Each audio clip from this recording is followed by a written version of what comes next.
नमस्कार मंडळी, good morning. बघा 2-4 दिवस झाले रोजच धुके पडतंय. खूप भारी वाटते. एकदम थंड थंड हवा आणि वातावरणही खूप छान वाटते. पण एवढंच की पाऊस खूप जास्त पडतो आहे.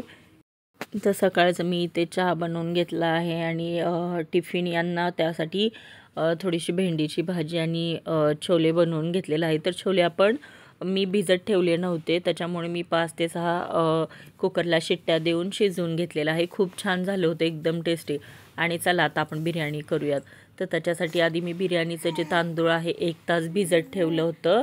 तर त्यानंतर आपल्याला ते बॉईल करून घ्यायचं आहे, म्हणजे आपल्याला ते तांदूळ शिजवून घ्यायचं आहे.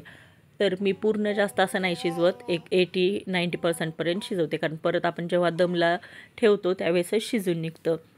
तर इथं मी खाते कंदमुळे. खूप दिवसांनी काय, खूप वर्षांनीच खाते असंच आहे.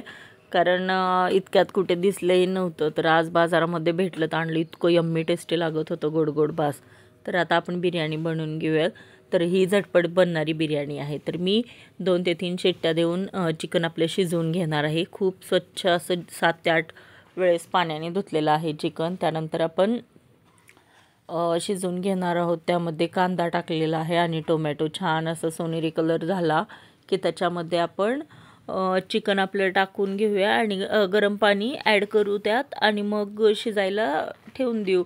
मग 2 शिट्ट्या झाली की आपलं चिकन शिजलं. तर एक साईडला आपण आता बिर्याणीची तयारी करून घेऊयात. तुम्ही मॅरिनेट करायचं असेल, तुमच्याकडे खूप जास्त वेळ आहे तर करू शकता. पण माझ्याकडे छोटे बेबी आहेत आणि पटकन मला सगळं आवरावं लागतं, त्यासाठी ही झटपट बिर्याणी बनवते, पण खायला एकदम टेस्टी यम्मी लागते.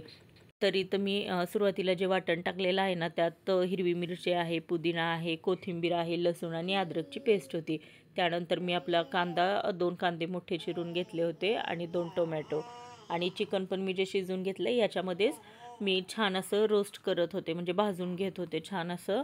कारण परत खूप छान लागतं ज्यावेळेस ह्या पूर्ण पाणी यातलं आटून जाईल आणि दम म्हणजे आता आपण दम देतोय ना तांदूळ टाकून, तर त्यावेळेस ते पूर्ण खालून असं एकदम छान असं रोस्ट होईल चिकन, त्यामुळे खायला छान लागेल, असं गिळगिळ नाही लागणार. ते या पद्धतीने करून बघा. तर मी त्यामध्ये बिर्याणी मसाला पण लावून घेतला होता, म्हणजे मसाला टाकताना. आणि बघा आपली झटपट बिर्याणी तयार आहे. खायला इतकी यम्मी लागते आणि मी फूड कलर पण ॲड केलेला आहे.